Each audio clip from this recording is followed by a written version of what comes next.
नमस्कार। श्रीमद् भगवद गीता महर्षि वेद व्यास जी द्वारा रचित। श्री कृष्ण कहते हैं, पार्थ, मेरे और तेरे बहुत से जन्म हो चुके हैं। उन सबको तुम नहीं जानते, किंतु मैं जानता हूं।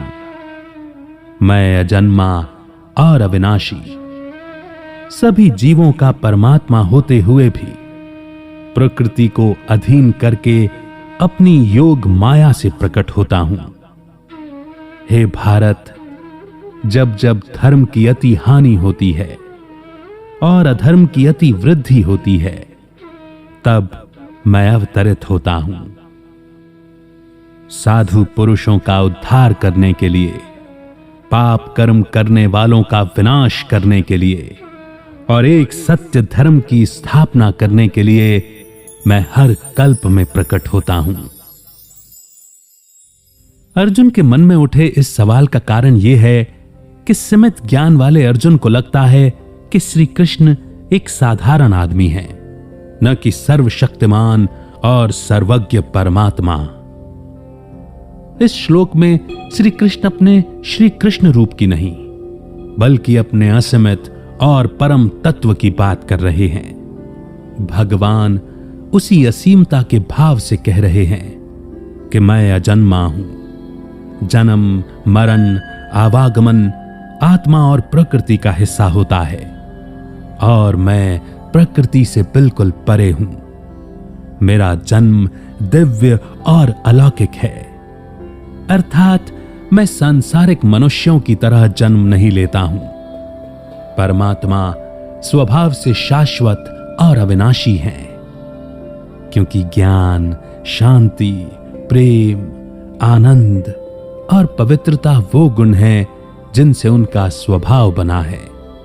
वे अनंत हैं और अपरिवर्तनशील हैं, अर्थात उनमें कभी बदलाव नहीं होता। मनुष्यात्मा जन्म और मृत्यु के खेल में सतो, रजो और तमो के चक्र से गुजरती है, परंतु परमात्मा की अवस्था में कभी बदलाव नहीं होता। भगवान जब पंच तत्वों से बने शरीर को धारण करते हैं तो उसे अवतार कहा जाता है। जब परमात्मा अवतार लेते हैं तो वो प्रकृति के वश में नहीं होते, बल्कि वो प्रकृति के तीनों गुणों सत्व, रजस और तमस को अपने वश में करके अवतरित होते हैं।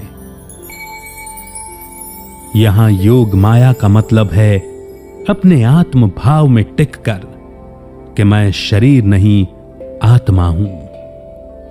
इस संसार की माया में उतरना ही योग माया कहलाता है।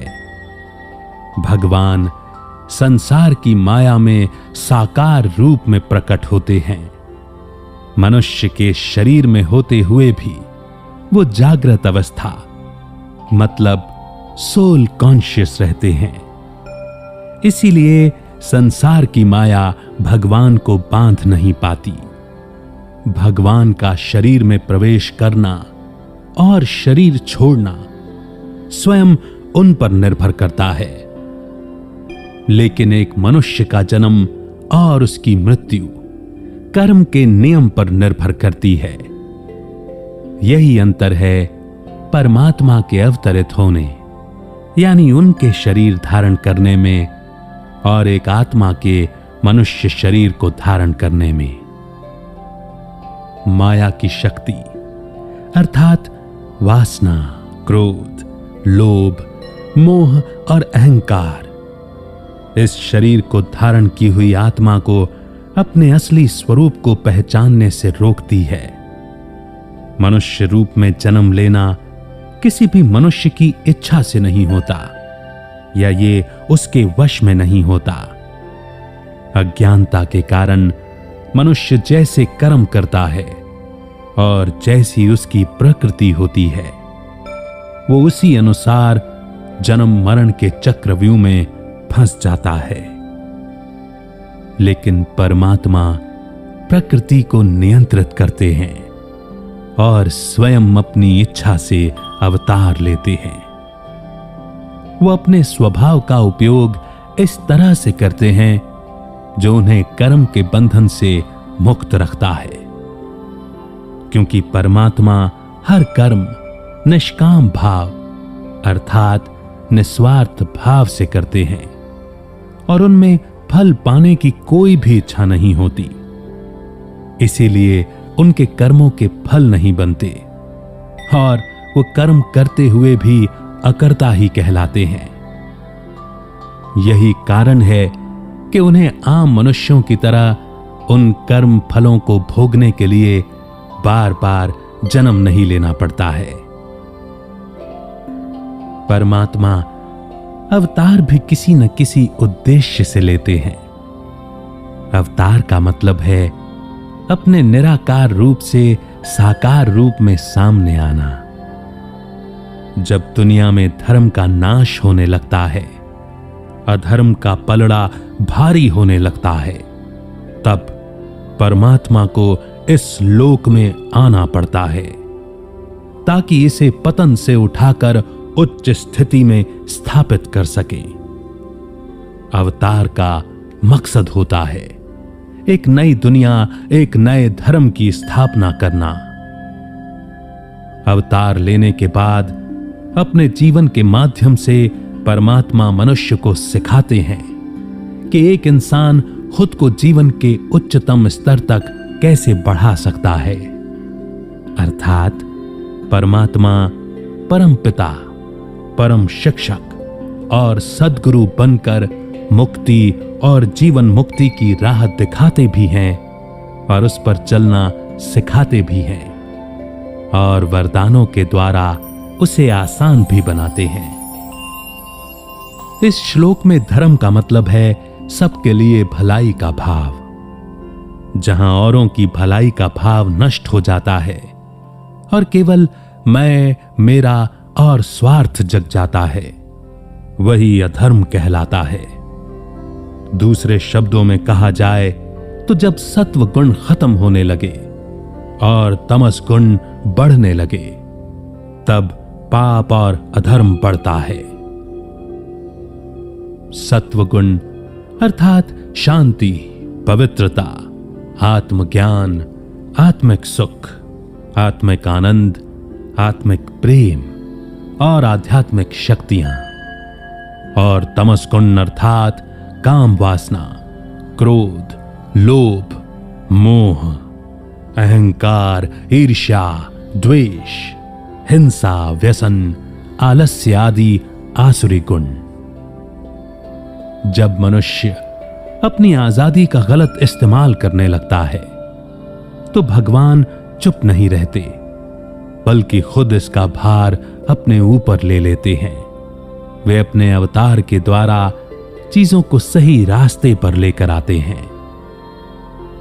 श्री कृष्ण कहते हैं, इस दुनिया में हर कल्प में उनका अवतार कई अहम उद्देश्यों के लिए होता है। अच्छे लोगों की रक्षा के लिए, जो लोग सच्चाई और धर्म का पालन करते हुए जीवन जीते हैं, उनकी रक्षा के लिए उन्हें आना पड़ता है। ये वे मनुष्य होते हैं जो औरों की सेवा करने के लिए तैयार रहते हैं। ऐसे लोग स्वार्थ, क्रोध, घृणा, वासना और लालच से मुक्त होते हैं और अपना जीवन ईश्वर को समर्पित करते हैं। दूसरा, पाप के विनाश के लिए। अधर्म का जीवन जीने वालों में गलत प्रवृत्ति को खत्म करने के लिए भगवान अवतार लेते हैं। यहां नाश का मतलब किसी को मारना नहीं है, बल्कि लोगों के मन में बसी स्वार्थी इच्छाओं और बुराइयों को खत्म करना है। पाप का मतलब है जो लोग समाज के कानून तोड़ते हैं, जो बेईमान और लालची होते हैं, जो दूसरों को तकलीफ पहुंचाते हैं, जो ताकत का इस्तेमाल कर दूसरे की संपत्ति पर कब्जा कर लेते हैं। इस तरह दूसरों को दुख देने वाले सभी कर्म पाप कर्म कहलाते हैं।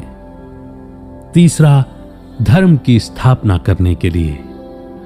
जब धर्म की रक्षा की जाती है और परमात्मा सत्व गुणों को आत्मा में धारण कराते हैं, तब दुष्टता का, दुष्ट प्रवृत्तियों का नाश हो जाता है। तब समाज में धर्म की एक बार फिर से स्थापना हो जाती है और समाज धर्म के अनुसार जीने लगता है।